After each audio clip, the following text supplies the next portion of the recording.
Если порывы ветра достигают ураганной силы, лучше всего укрыться в доме. Если же стихия застала вас на улице, спрячьтесь в любом подземном переходе или зайдите в ближайший подъезд.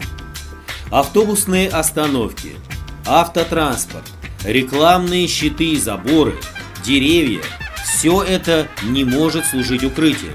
Наоборот, они сами по себе могут стать источником опасности. Не подходите к оборвавшимся проводам.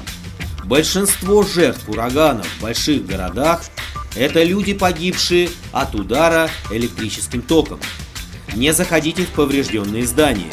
Они могут обрушиться при новых порывах ветра. Находясь в квартире, проверьте, все ли окна плотно закрыты. Не стойте рядом с ними. Очень сильный ветер может разбить стекло.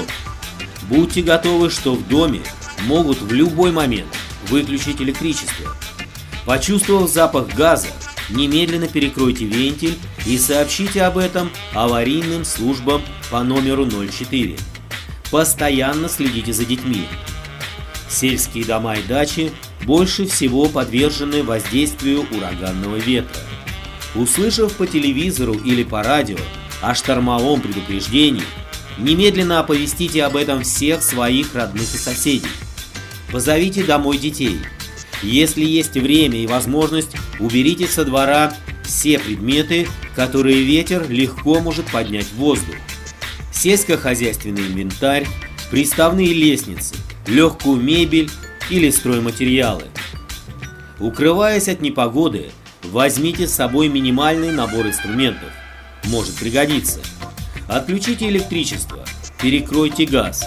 По возможности забейте фанерой окна, закройте вентиляционные отверстия и чердачные люки. Если на это нет времени, обязательно задерните шторы или опустите жалюзи. Так вы защититесь от разбившихся стекол.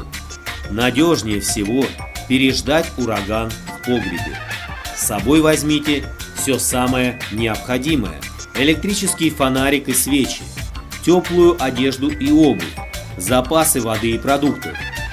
Не забудьте захватить радиоприемник, чтобы постоянно слушать новости. Даже если ветер стих, не торопитесь выходить на улицу. Шквал может налететь с новой силой.